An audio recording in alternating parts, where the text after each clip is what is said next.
ওম বক্রতুণ্ডায় হুম। নমস্কার, জ্যোতিষ দর্পণ অনুষ্ঠানে আপনাদের সকলকে স্বাগত। আশা করি আপনারা সকলেই ভালো আছেন। সামনেই হচ্ছে শুভ দিন, পাবন দিন, অর্থাৎ এই দিনটা অর্থাৎ হনুমানজির জয়ন্তীর দিন, হনুমান জয়ন্তীর দিন অর্থাৎ হনুমান জন্মদিন। সেই দিন যদি আমরা কিছু উপায় করি, কিছু উপাচার করি, আমরা বিভিন্ন সমস্যা থেকে বেরিয়ে আসতে পারবো। দেখুন, বর্তমান যুগে এই কলিযুগের রামদূত অর্থাৎ তাকে বলা হয় কি, রাম অবতার বলা হয়, তাকে বলা হয় শক্তির আগার বলা হয়, ভক্তির ভান্ডার রাম ভক্ত বলা হয় হনুমানজিকে। তাই অতি অবশ্যই পবন পুত্র হনুমানজি আমরা বলে থাকি, তো পবন পুত্র হনুমানজির কথা এবং মাহাত্ম্যের কথা আমরা সকলেই জানি। কিন্তু বারবার করে রামচরিত মানস তার নিজের গ্রন্থে বারবার উল্লেখ করেছে কি, তাকে মারুত পুত্র হিসাবে উল্লেখ করেছে। ঠিক তেমনি তুলসীদাস তার গ্রন্থে রচনা করেছেন যে ভগবান শিবের সাথে হনুমানজিকে তুলনা করেছে। তাই অতি অবশ্যই এই দিনটা শুধু পশ্চিমবঙ্গ না, সারা ভারতবর্ষের বিভিন্ন প্রান্তে অতি অবশ্যই ধুমধাম করে হনুমানজির পুজো হয়ে থাকে। এবং আজকে বাঙালিও সেই জায়গায় দূরে নেই, বাঙালিরাও কিন্তু তার বাড়িতে অতি অবশ্যই তার পুজো পাঠ করে, নিষ্ঠা সহকারে তারা পুজো করেন। যে বাড়িতে অতি অবশ্যই, যে বাড়িতে হনুমান চল্লিশা নিয়মিত পাঠ করা হয়, যে বাড়িতে হনুমানজির অর্থাৎ ধাগা অর্থাৎ যেটা আমরা বলি পতাকা বাড়িতে লাগানো থাকে, সেই বাড়িতে কোনো দিন কেউ টুকটাক করতে পারে না। সেই বাড়িতে কোনো নেগেটিভ এনার্জি অর্থাৎ কোনো কেউ যদি টুকটাক করে সেই বাড়িতে কিছু করতে চায়, সেই বাড়িতে কিন্তু হবে না, এটা শাস্ত্র জানাচ্ছে। তাহলে দেখুন, যখনই হনুমানজির কথা চলে আসে তখনই কিন্তু তার মায়ের কথা চলে আসে। হনুমানজি সব থেকে প্রিয় তার মা। যখনই আপনি, যেমন রামচন্দ্র রয়েছেন ঠিক তেমনি তার মা। কোনো ভক্ত যদি তার মায়ের কথা যদি সেই মুহূর্তে দাঁড়িয়ে যদি চিন্তা করে তার মায়ের কথা, অর্থাৎ অঞ্জনী পুত্র পবন পুত্র হনুমানজি, এই যে মন্ত্রটা অর্থাৎ অঞ্জনী পুত্র পবন পুত্র, মানে একদিকে মাকে ডাকছেন, তার মাকে ডাকছেন এবং তার বাবাকে একসাথে স্মরণ যখনই করছেন, সেই হনুমানজি যে রূপে হোক না কেন আপনাকে সেই বিপদ থেকে রক্ষা করবে, এটা শাস্ত্র জানাচ্ছে। তাই অতি অবশ্যই কলিযুগের শ্রেষ্ঠ অবতার বলা হয় এই হনুমানজিকে। আজও কিন্তু তিনি পৃথিবীতে এই ধরাধামে রয়েছে। কখন কোন রূপে কার সাথে সে দেখা করবে আপনি কিন্তু নিজেও জানেন না। তাই যখনই বিপদে পড়বেন, ধরুন আপনার বিরুদ্ধে কেউ অকারণে কোর্ট কেস করে ফেলেছে, অকারণে আপনার বিরুদ্ধে কেউ মামলা মোকদ্দমা চলছে, তাহলে আপনি হনুমানজির পুজো শুরু করুন, হনুমানজিকে স্মরণ করুন, হনুমানজিকে আরাধনা করুন। দেখুন, আপনাকে সেই বিপদ থেকে তিনি হাত ধরে আপনাকে বের করবে, এটা শাস্ত্র জানাচ্ছে। তাই অতি অবশ্যই যাদের জন্মছকে অতি অবশ্যই শনির সাথে সাথে চলছে, শনির ঢাইয়া চলছে, তার সাথে সাথে শনির মহাদশা চলছে, তাদের কিন্তু অবস্থা খুব খারাপ হয়ে যায়। যদি জন্মছকে নেগেটিভ জায়গায় শনি বসে থাকে তাহলে কিন্তু সেই সব জাতকদের অবস্থা, মানে রাজাকে ভিখারি বানিয়ে দেয় এই শনিদেব এই 7.5 বছর। তাই আমরা সেই সময় কি করতে বলি, শনিদেবের সাথে সাথে হনুমানজির শরণাপন্ন হতে। যখনই আপনি হনুমানজির শরণাপন্ন হবেন, হনুমানজির আরাধনা করবেন, তখনই দেখবেন অতি অবশ্যই সেই শনিদেব তার কুদৃষ্টি কখনোই আপনার উপর আর দেবে না। এই নিয়ে একটা গল্প আছে, তাহলে আপনাদেরকে সেই গল্পটা আমি শেয়ার করি। যখন আমরা নিশ্চয়ই জানি স্বয়ং রাবণের সম্বন্ধে, রাবণ কিন্তু একাধারে যেমন পণ্ডিত ছিলেন, জ্ঞানী ছিলেন এবং সে শিব ভক্ত ছিলেন, শিবের উপাসনা করতেন এবং তার সাথে সাথে সে শাস্ত্র জ্ঞান সম্বন্ধে তার ওয়াকিবহল ছিল। তাই অতি অবশ্যই যখন সে জানতে পারলো তার শনির 7.5 শুরু হবে, সে কি করলো, সে যুদ্ধ সাহায্যে শনিদেবকে অর্থাৎ বন্দী করলো, বন্দী করে তার কারাগারে অর্থাৎ সেখানে নিক্ষেপ করে উল্টো অবস্থায় ঝুলিয়ে রেখেছিল। দেখুন, রাবণ শনিদেবকে কি করেছিল, উল্টো অবস্থায় ঝুলিয়ে রেখেছিল শনিদেবের হাত থেকে। স্বয়ং রাবণও কিন্তু, এমনকি মহাদেবও কিন্তু হাত রক্ষা পায়নি। শনিদেবের দৃষ্টি শুনলে আমরা সবাই ভয় আটকে উঠি, এই কারণেই কিন্তু। তখন কি করলো, এইদিকে হনুমানজি মা সীতাকে খুঁজতে যাওয়ার জন্য লঙ্কায় গেলেন, এদিক ওদিক খুঁজতে খুঁজতে লাস্টে সে যখন গেল, কোথায় গেল, তখন গেল সেই রাবণের কারাগারে। রাবণের কারাগারে গিয়ে দেখলেন স্বয়ং শনিদেবকে উল্টো অবস্থায় ঝুলিয়ে রেখেছিলেন রাবণ। সেই শনিদেবকে হনুমানজি সেখান থেকে তাকে অতি অবশ্যই কি করলো, সেখান থেকে মুক্তি করলো, অর্থাৎ সেখান থেকে তাকে বের করলো। বের করার পর তার গায়ে সর্ষের তেল দিয়ে এমন অবস্থা করে রেখেছিল যে কিছুতেই সে মানে পাচ্ছিল না, এত যন্ত্রণা কাতর ছিল শনিদেবের। তখন হনুমানজি তাকে সর্ষের তেল দিয়ে অভিষেক করলো সেই সময়। সেই দিন থেকে হনুমানজিকে সে কথা দিয়েছিল শনিদেব, যারা হনুমানজির ভক্ত, যারা নিয়মিত হনুমান চল্লিশা পাঠ করবে, যারা নিয়মিত হনুমানজির শরণাপন্ন থাকবে, তাদের উপর কোনো দিন অর্থাৎ শনির কুদৃষ্টি যাবে না। সেই দিন থেকে আজও অবধি সেই প্রথা কিন্তু আজও বয়ে নিয়ে আসছে। তাই যাদের জন্মছকে অতি অবশ্যই দেখবেন শনির সাড়ে সাথে চলছে, বা শনির ঢাইয়া চলছে, বা শনির মহাদশা চলছে, বা অন্তর্দশা চলছে, তাদের উদ্দেশ্যে আমি বারবার করে বলবো, তাই শনিদেবের হাত থেকে মুক্তি পাওয়ার জন্য একটাই উপায়, অতি অবশ্যই অর্থাৎ হনুমানজির আরাধনা করুন, হনুমানজির শরণাপন্ন হয়ে যান, হনুমানজির চল্লিশা পাঠ করুন। যখনই আপনি হনুমানজির শরণাপন্ন, হনুমানজির মায়ের কথা মন্ত্র পাঠ করবেন, হনুমানজির শরণাপন্ন যখনই হবেন, হনুমান চল্লিশা যখনই পাঠ করবেন, দেখবেন আপনার মধ্যে শনিদেবের যে নেগেটিভ এনার্জি সেটা আস্তে আস্তে কাটতে থাকবে।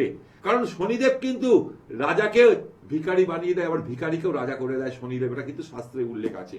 তাই অতি অবশ্যই যদি মনে করছেন আপনি শনি সাড়ে সাথে চলছে বা শনিদেবের ঢাইয়া চলছে, আপনি দিশেহারা হয়ে পড়েছেন, যে কোনো সমস্যায় যে কোনো কাজে হাত দিচ্ছেন, বারবার বাধার সৃষ্টি হচ্ছে, তাহলে অতি অবশ্যই বলবো কাল থেকে শুরু করে দিন। কারণ কালকের দিনটা হচ্ছে শুভ দিন, পাবন দিন, অর্থাৎ এই দিনটাই কিন্তু হনুমান জয়, এই দিন কিন্তু শনি মানে হনুমানজি খুব প্রসন্ন থাকে, খুব প্রসন্ন থাকে এই দিনটা। তাই অতি অবশ্যই বলবো আপনাদেরকে, যাদের জন্মছকে শনি সাড়ে সাথে বা ঢাইয়া চলছে, তাহলে অতি অবশ্যই আমি যে উপায়গুলো বলছি সেগুলো করুন। দেখবেন আজকাল অনেক জ্যোতিষী বলছে আমি মাঙ্গলিক দোষ কাটিয়ে দিই। জানি না তারা কিভাবে কাটান, কিভাবে করেন আমার জানা নেই, কিন্তু জ্যোতিষ শাস্ত্রে উল্লেখ আছে 28 বছর পর সেই মাঙ্গলিক দোষ অনেকটা খণ্ডন হতে থাকে, আস্তে আস্তে তার প্রভাবটা কমতে থাকে। কিন্তু 28 বছর আগে যদি মাঙ্গলিক অবস্থায় কোনো মানে জাতকের বিয়ে হয়ে যায়, তার দেখবেন কোনো না কোনো কারণবশত সেই বিয়ে অর্থাৎ আদালতের দোরগোড়ায় চলে যায়, বা ডিভোর্স হয়ে যায়, বা অ্যাক্সিডেন্ট হয়ে যায়, এটা দেখায়। তাহলে কি করা উচিত? তাই যাদের জন্মছকে মঙ্গল যদি পীড়িত থাকে, মঙ্গলের দোষ যদি থাকে, তাহলে একমাত্র একটাই উপায়, সেটা হচ্ছে হনুমানজির পুজো করা, হনুমান চল্লিশা পাঠ করা, এবং তার সাথে সাথে নিয়মিত মঙ্গলবার দিন তাকে, মঙ্গল শনিবার দিন তাকে ভোগে লাড্ডু দেওয়া, তুলসী পাতার মালা, জবা ফুলের মালা, অতি অবশ্যই হনুমানজি সব থেকে প্রিয়, এবং চামেলির তেল, চামেলির তেল এত তার কাছে প্রিয়, তাই বলা হয়, শাস্ত্রে বলেছে যখনই আপনি চামেলির তেল দিয়ে শিব মানে হনুমানজিকে অভিষেক করবেন, আপনার অতি অবশ্যই দেখবেন আপনার জন্মছকে অন্যান্য গ্রহরা পজিটিভ হতে থাকবে। যাদের জন্মছকে শনি এবং মঙ্গল যদি এক ঘরে থাকে, তাদের আমরা বলে থাকি দুর্ঘটনার যোগ থাকে, দুর্ঘটনার যোগ থাকবে। তাদের জন্য আমরা বলি কি মহামৃত্যুঞ্জয় কবচ ধারণ করতে, মহামৃত্যুঞ্জয় মন্ত্র পাঠ করতে, কারণ তার অকাল মৃত্যু অর্থাৎ যখন তখন তার দুর্ঘটনার যোগ হতে পারে। যদি অষ্টম ষষ্ঠ অষ্টমে যদি থাকে রাহু মঙ্গলের কানেকশন, বা মঙ্গল শনির কানেকশন যদি থাকে, শনি মঙ্গলের কানেকশন, তার 100% লিখে নিন দুর্ঘটনার যোগ হবেই হবে। তাহলে তাকে কি উপায় করতে হবে? ছোট্ট উপায় বিশাল বড় কাজ করতে পারবে। মহামৃত্যুঞ্জয় যেমন মন্ত্র পাঠ করছেন, হনুমান চল্লিশা যেমন পাঠ করছেন, বছরের এই দুটো দিন, একটা হচ্ছে হনুমান জয়ন্তীর দিন, আর একটা হচ্ছে অতি অবশ্যই অর্থাৎ যেদিনকে হয় ফলহারিণী অমাবস্যা দিন, ওই দিনকে কিন্তু শনি জয়ন্তী বলা হয়। কি করবেন? একটা নতুন ছুঁচ কিনে আনবেন বাজার থেকে, সেটাকে ভালো করে একটু গরম করে নেবেন। গরম করে নেওয়ার পর হাতের মধ্যে একটুখানি ফুটো করে নেবেন, একটুখানি জাস্ট ছুঁচটা দিয়ে, যেমন আমরা ইঞ্জেকশন যখন দিই বা স্যালাইন যখন চলে যেমন একটা সুই ফোটায়, ঠিক সুইটাকে একটুখানি গরম করে মধ্যে ফুটো করে দেবেন। ফুটো করে নেওয়ার পর কি করবেন? ওই রক্তটাকে অতি অবশ্যই মাটির মধ্যে দিয়ে দেবেন। মাটির মধ্যে যখনই এটা করবেন, আপনার যে যত বড়ই দুর্ঘটনা হোক না কেন, যত বড়ই অ্যাক্সিডেন্ট হোক না কেন, আপনি সেখান থেকে রক্ষা পাবেন। আপনার মৃত্যু হবে না, আপনার হাতটা ভাঙতে পারে বা পাটা ভাঙতে পারে, কিন্তু যদি আপনাকে কোনো জ্যোতিষী বলে দিয়েছে যে আপনার দুর্ঘটনার যোগ আছে বা আপনার অকাল মৃত্যুর যোগ আছে, তাহলে অতি অবশ্যই কালকের যে দিনটা, এই দিনটা আপনারা কাজে লাগান। আবার একবার বলছি, বাজার থেকে একটা ছুঁচ কিনে আনবেন। ছুঁচ কিনে এনে ওটাকে একটু গরম করবেন, করে সকালবেলায় স্নান করে শুদ্ধ বস্ত্রে শুদ্ধ চিত্রে একটুখানি ফুটো করবেন হাতে। ফুটো করার পর দেখবেন একটুখানি রক্ত বেরাবে। সেই রক্তটা মাটির মধ্যে একটু ডলে দিন। যখনই আপনি মাটির সাথে অর্থাৎ এই রক্তের মেলবন্ধন করবেন, আপনার মধ্যে যে ফাড়াটা ছিল সেই ফাড়াটা অনেক অংশে কমে যাবে। বছরে এই দুটো দিনই করতে হয়, একটা হচ্ছে কি হনুমান জয়ন্তীর দিন, আর একটা হচ্ছে অতি অবশ্যই ফলহানি অমাবস্যার দিন, মানেই শনি জয়ন্তী থাকে। এই দুটো দিনেই কিন্তু এই উপায়টা করতে হয়। যাদের জন্মছকে শনি আর মঙ্গল যদি একই ঘরে বসে আছেন, তাদের দুর্ঘটনার যোগ 100% থাকবেই থাকবে। তাই অতি অবশ্যই বলবো এই উপায়গুলো করুন। তার সাথে সাথে যেসব মেয়েদের বিয়ে হচ্ছে না, বিয়েতে বারবার বাধার সৃষ্টি হচ্ছে, দেখে নিন তার জন্ম থেকে মঙ্গলের স্থান কোথায়। যদি মঙ্গলের স্থান যদি মানে লগ্নে চতুর্থে, সপ্তম, অষ্টম এবং দ্বাদশে থাকে, 100% তার মাঙ্গলিক দোষের কারণেই বিয়ে হতে দেরি হচ্ছে। তাহলে একটাই কথা আমি বলবো বারবার করে, হনুমানজির শরণাপন্ন হন, হনুমান চল্লিশা পাঠ করুন, হনুমানজিকে অতি অবশ্যই দেখবেন সেবা করুন, আপনার সেই বিয়ের সুখ অতি অবশ্যই বিয়ের সানাই বাজতে শুরু করবে। হ্যাঁ, নমস্কার, কে আছেন? হ্যালো, আমি টালিগঞ্জ থেকে বলছি। কার সম্বন্ধে জানবেন দিদি? হ্যালো হ্যালো, হ্যাঁ, কার সম্বন্ধে জানবেন? ছেলের সম্বন্ধে। ছেলের সম্বন্ধে। আচ্ছা, ছেলের নাম বলুন। ছেলের নাম দেবাশিস নন্দী। দেবাশিস চৌধুরী? না না, নন্দী। নন্দী, দেবাশিস নন্দী। এবার বলুন জন্মের তারিখ বলুন। জন্মের তারিখ হলো 1989। হ্যালো, হ্যাঁ 1989 জন্মের তারিখটা বলুন। জন্মের কোন ডেটে জন্মিয়েছে? হ্যাঁ, 17/5/1989। 17/5/1989। দেখুন, সবার আগে দিদি বলবো, আমার অনুষ্ঠান আপনি দেখেন কিনা জানি না, আপনি হুট করে চালিয়েছেন, পেয়ে গেছেন, দেখেন তাহলে ঠিক আছে। আমি অ্যাস্ট্রোলজিটাকে পুরো সায়েন্স হিসাবে আপনাদের সাথে তুলে ধরি, যেখানে যুক্তি আছে, তর্ক আছে, তারপরে আমি কিন্তু উপদেশ দিই। দেখুন, একসাথে কানেকশন, এক হচ্ছে আপনার ছেলের জন্ম হচ্ছে রবি, তার সাথে রবি আর কেতুর কানেকশন আপনার জন্মছকে, সেটা মিলে 8 হচ্ছে। এই 8 যখনই হচ্ছে, স্ট্রাগল লাইফ প্রচুর থাকবে জীবনে, অর্থাৎ জীবনে ওঠা পড়া, মানে এই ভালো তো এই মন্দ, তাই তো দিদি? একটা কাজের একটা স্থির থাকে না। এবার আমি বলছি, কারণ ও হচ্ছে শনি, এখানে হচ্ছে শনি, অর্থাৎ শনির জাতক, যেখানে অন্যায় দেখবে সেখানে বলবে রইল ঝোলা, চললাম ভোলা, মানে এই হচ্ছে ওর মালিকের বলুন, ম্যানেজার বলুন, তার সাথে মতবিরোধ করে চলে আসে, তাই তো? সবার আগে আমি আপনাকে যেটা বলবো, দেখুন ব্ল্যাক কালারের প্রতি কি আকৃষ্ট খুব বেশি আছে? ব্ল্যাক কালারের জামা কাপড়টাকে খুব বেশি পরে? হ্যাঁ, যদি না পড়ে, এটা ওর ক্ষেত্রে সব থেকে পজিটিভ। দেখুন, ব্ল্যাক কালার থেকে ওকে দূরে রাখবেন, সবার আগে বলবো। এবার জন্মের সময়টা বলুন। জন্মের সময় হলো সকাল 11:09। 11:09। কোথায় জন্মেছিল দিদি? হ্যালো, কোথায় জন্মেছিল? কলকাতায় জন্মেছিল, অর্থাৎ বুধবার ছিল, তাই তো? দেখুন, ওর রাশি হচ্ছে কি, ওর রাশি হচ্ছে কন্যা রাশি এবং কর্কট লগ্ন, এটা আপনি জানেন? রাশি আর কর্কট লগ্ন। এবার দেখুন, ওর জন্মছকে সব থেকে বড় জায়গা যেটা হচ্ছে, অর্থাৎ এখানে দেখা যাচ্ছে লগ্নপতি তৃতীয় বসে রয়েছে চন্দ্র, কিন্তু অর্থাৎ বুধের সাথে চন্দ্রের একটা ভালো সম্পর্ক নয়, এটা আপনারা জানেন কিনা জানি না। ঠিক তেমনি ওর সবসময় অর্থাৎ একঘেয়েমি জীবন ওর ভাল লাগে না।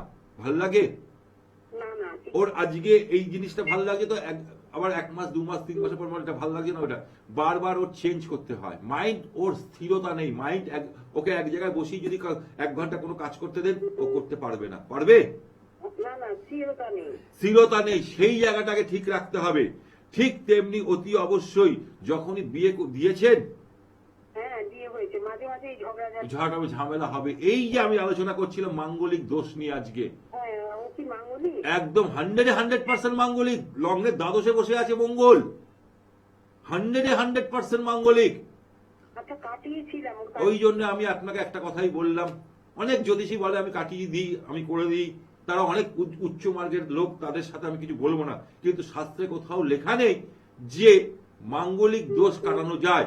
28 বছর পর তার যদি বিয়ে দেওয়া হয় তবেই ভালো হবে, এটা মাথায় রাখবেন। এবং মাঙ্গলিক ছেলের সাথে মাঙ্গলিকের মেয়ের বিয়ে দেওয়া উচিত।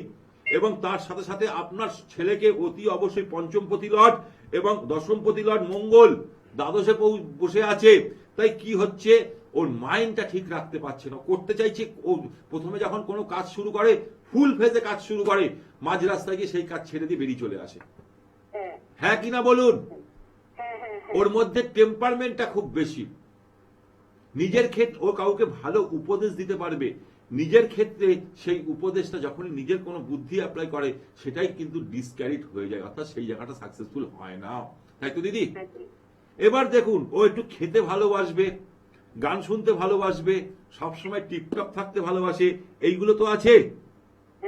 হ্যাঁ, রবি বুধ বুধাদিত্য যোগ আছে, ট্যালেন্ট আছে ছেলেটার মধ্যে, কিন্তু ওর জন্মছকের এই কালসর্প দোষ আর তার সাথে সাথে মাঙ্গলিক দোষ এবং রবি শুক্র দারিদ্র যোগ। ওকে যদি টাকাও দিয়ে দেন সেই টাকার ফিরে আসবে না, হাতে টাকা রাখতে পারবে না। পারে? ইনকাম করলেও মাসের শেষে আপনার কাছে গিয়ে বলে টাকা দিন, টাকা লাগবে, তাই তো বলে? তাহলে এই যে জায়গাগুলো আছে, এই জায়গাগুলো আগে ঠিক করে নিন, তবেই আপনার সন্তান ঠিক জায়গায় হবে। কি বললাম বুঝতে পেরেছেন দিদি? এবং ওকে বলুন হনুমান চল্লিশা ডেলি পাঠ করতে। যখনই ও হনুমান চল্লিশা পাঠ করবে তখনই কিন্তু ওর জায়গাটা ভালো হবে। তার সাথে সাথে এই যে দোষগুলো আছে, রবি শুক্র দারিদ্র যোগ রয়েছে, তার সাথে সাথে অতি অবশ্যই এখানে যেটা রয়েছে অতি কালসর্প দোষ, সেই জায়গাগুলো যদি একটু ঠিক করে নিতে পারেন তবেই আপনার সন্তান জীবনের একটা ভালো রাস্তা দেখতে পারবে। তার সাথে সাথে যেহেতু ৮ সংখ্যার জাতক, তাই অতি অবশ্যই নামের স্পেলিংটা ঠিক করা উচিত। নামের স্পেলিং হচ্ছে সব থেকে বড় জিনিস, কারণ আমরা জন্ম থেকে মৃত্যু, আমাদের ওই নামটাই বড় জিনিস। আমি কিছু নিয়ে যেতে পারবো না, যতই আমি ইনকাম করি, টাকা পয়সা ধন সম্পত্তি কিছু নিতে পারবো না, কিন্তু আমার নামটা থেকে যাবে। তাই তো দিদি? হ্যাঁ কিনা বলুন? তাহলে সেই নামের স্পেলিং কিন্তু সব থেকে বড় জিনিস। আজ পর্যন্ত টিভি চ্যানেলে কেউ বলেনি যে নামের স্পেলিং ঠিক করতে হয়। যদি আপনার সন্তানের 4 সংখ্যার নামের স্পেলিং হয়, অর্থাৎ নন্দীর সাথে আপনার ছেলের যদি নাম আর সারনেম যদি 4 সংখ্যা এসে দাঁড়ায়, সারা জীবন ওকে ভুগতে হবে, সারা জীবন ভুগতে হবে, যেহেতু ও 8 সংখ্যার জাতক। সেই জন্যই আপনাকে আমার বলার উদ্দেশ্য। ঠিক আছে? ওকে, নমস্কার, ভালো থাকবেন, সুখে থাকবেন। দেখুন, আমাদের জন্ম ছকেই কিন্তু অনেক কিছু লুকিয়ে থাকে, সেগুলো আমরা জানি না। যাই হোক, যেটা নিয়ে আমরা আলোচনা করছিলাম, দেখুন হনুমানজি হচ্ছে বাল ব্রহ্মচারী। মায়েরা, বোনেরা, দিদিরা সবাই আজকাল হনুমানজির ভক্ত। প্রতিটা বাড়িতে যখন আমি বাস্তু দেখতে যাই, দেখে যাই সবার বাড়িতে একটা করে হনুমানজি আছে। আমার দেখে খুব ভালো লাগে, কিন্তু হনুমানজিকে কিভাবে স্থাপন করতে হবে, কিভাবে অভিষেক করতে হয়, সেটা কিন্তু জানি না। যখনই মায়েরা, বোনেরা, হ্যালো দিদি, আপনি একটু সঙ্গে থাকুন, আমি একটু আলোচনা করে তারপর আপনার সাথে কথা বলছি। দেখুন, যারা অতি অবশ্যই মাথায় রাখবেন, বাল ব্রহ্মচারী, যদি আপনি মানে ছোট একটা ধরুন 20-21 বছর বয়সের মহিলারা যদি হনুমানজির পুজো করেন, তাকে দাদা হিসেবে তাকে রাখি পরাতে হয়।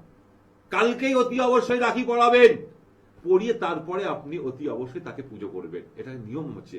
এবং যারা একটু সিনিয়র 50-60 বছর বয়স, তাকে তারা অতি অবশ্যই ছেলে হিসাবে তাকে মানে দেখবেন, আজ থেকে তুমি আমার ছেলে, তোমাকে আমি বাড়িতে স্থাপন করলাম। যদি বাড়িতে মূর্তি স্থাপন করছেন, ফটো দরকার নেই, ফটোতে কোনো অসুবিধা নেই, কারণ মূর্তির মধ্যে কিন্তু তার প্রাণ প্রতিষ্ঠা হয়, তার মধ্যে সবকিছু হবে। তাই অতি অবশ্যই একটা কথা মাথায় রাখবেন যে মূর্তি যখনই মূর্তিকে স্থাপন করবেন যখন, তখন এই যে রাখি পরানোর ব্যাপার থাকে, অর্থাৎ বোনেরা তার দাদা হোক, ভাই হোক, তাকে রাখি পরাবে। এবং অতি অবশ্যই একটু যারা সিনিয়র এজেড, তারা তাকে ছেলে হিসেবে বাড়িতে রাখতে হয়। তাকে দুধ, ঘি, মধু, দই, গঙ্গা জল, সঙ্গে অতি অবশ্যই চামেলির তেল, সব থেকে প্রিয় সেই চামেলির তেল দিয়ে তাকে অভিষেক করবেন। আপনি যখন অভিষেক করবেন, আপনার মুখ থাকবে পূর্ব দিকে অতি অবশ্যই, নতুবা উত্তর দিকে মুখ করে তাকে মানে আপনি যখন করবেন তাকে রাখবেন। মেয়েরা যখন করবেন, অতি অবশ্যই মাথার উপর একটা ওড়না দিয়ে রাখবেন। মাথার উপর, মায়েরা বোনেদের উদ্দেশ্যে বলবো, যখনই আপনি অভিষেক করছেন বা পুজো পাঠ করছেন, মাথার উপর অতি অবশ্যই তাকে কি করবেন, মাথার উপর একটা ওড়না দিয়ে রাখবেন। এটা আপনাদের ক্ষেত্রে শুভ। এবং অভিষেক করার পর লাল কাপড় দিয়ে ভালোভাবে, যদি আপনি মূর্তি পুজো করছেন তাহলে ভালোভাবে তাকে মুছতে হবে। মোছার পর তাকে লাল, হনুমানজিকে লাল শালু কাপড়ের উপর বসাতে হয়, এটা মাথায় রাখবেন। লাল শালু কাপড়ের উপর মাথায় রাখতে হয়। এবং তাকে অতি অবশ্যই মেটে সিঁদুর, অনামিকা আঙ্গুল দিয়ে একটু ঘি, মেটে সিঁদুর একসাথে করে, লাল চন্দন একসাথে করে তার অনামিকা আঙ্গুল দিয়ে তার কপালে দিতে হয়। এই আঙ্গুলটা হচ্ছে কি, রবির আঙ্গুল।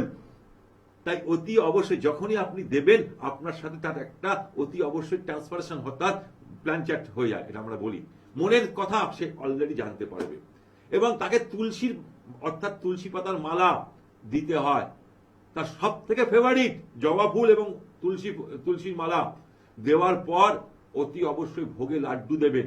লাড্ডু দেওয়ার পর ঘিয়ের প্রদীপ জ্বালাবেন, ধূপদীপ জ্বালাবেন, ফল দেবেন এবং তাকে কিন্তু 3টে থেকে 5টা মিষ্টি পান আপনি জোগাড় করে এনে তার সামনে অর্পণ করবেন।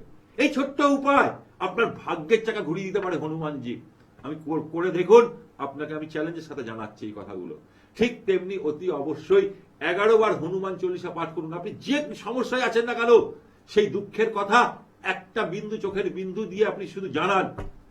হতে সময় লাগবে না, করতে সময় লাগে আমাদের। আমরা যে কোনো কাজ করার আগে চিন্তা করি আমরা এই কাজটা করলে কি পাবো, কি পাবো, তার জন্য আমরা করি। আমরা কি একবারও জিজ্ঞেস করি তুমি কেমন আছো হনুমানজি, তোমার শরীর কেমন? আমরা কিন্তু সব জিজ্ঞেস করি না। আমাদের বলি আমরা এই পুজোটা করছি তার জন্য। এটা নেভার। আজ থেকে ভুলে যান এইসব কথা। আপনি করে যান, আপনার কর্ম করে যান, ভাগ্য আপনার সাথ দেবেই দেবে। হ্যাঁ, নমস্কার দিদি, কে আছেন? নমস্কার স্যার। হ্যাঁ, আপনি কোথা থেকে বলছেন? আমি বেহালা থেকে বলছি। কার সম্বন্ধে জানবেন দিদি? ছেলের সম্বন্ধে জানবো স্যার। বলুন। নমস্কার দিদি, আমার অনুষ্ঠান দেখা হয়? একদম, আমি আপনার ভীষণ ভক্ত। যে ভক্ত না দিদি, দেখুন আমি একদম অ্যাস্ট্রোলজিটা একদম সায়েন্স। দেখুন যোগ বিয়োগ গুণ ভাগ, আমি নিউমরোলজি নিয়ে আলোচনা করি। নিউমরোলজি হচ্ছে বিশাল বড় একটা পাওয়ার, এই শাস্ত্রের সাথে জড়িয়ে রয়েছে। এবং নিউমরোলজির সাথে জ্যোতিষ যখন আমরা প্রেডিকশন করি তার পুঙ্খানু ভাবে আমরা বলে দিতে পারি। হ্যাঁ দিদি বলুন, ছেলের নাম কি আছে? ছেলের নাম হচ্ছে অভিনব তারণ।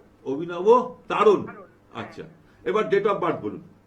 27/5/97। 27 হ্যাঁ 27।